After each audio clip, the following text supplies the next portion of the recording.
आज हामी खेल्नेवाला छौँ यस्तो तरिकाको गेम। यसमा चाहिँ जसले हार्छ नि उसले खानु पर्नेछ पिरो चाउचाउको 2टा नुन, त्यही पनि पानी बिना है त। ल हेरौँ है त गाइज कसले जित्छ होला त।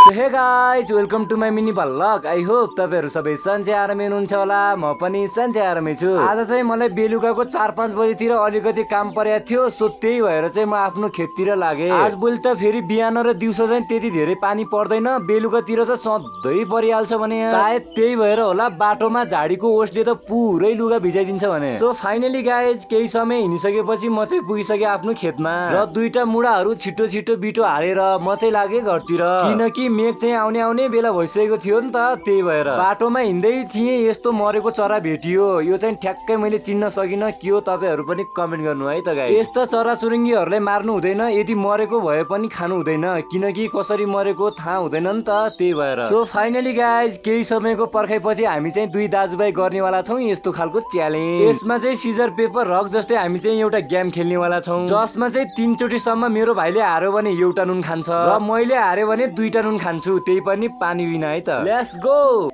एक पटक 2 3 मैले एक चान्स दिया भाइ तो अघि जी जिस 1 2 ए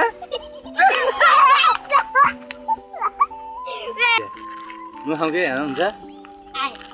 अब हारेपछि त खानै पर्यो, तर रियाक्सन भने कस्तो आउने हो गाह्रै छ। पहिलो खाँदाखेरि त ठिकै अनुभव भइरहेको थियो, दोस्रो खाँदाखेरि त गलामा अड्किएर पुरै नराम्रो भइहाल्यो भने। तपाईँहरू चाहिँ यस्तो नगर्नु होला है त। हामी चाहिँ घरबाट टाढा आएका थियौँ के, सो त्यही भएर चाहिँ घर पुग्नको लागि केही समय लाग्छ। हस्त साथीहरू यति नै थियो आजको हाम्रो भ्लग। मन पर्यो भने like comment share and subscribe गर्न भने नछुटाउनु होला। See you the next video, by.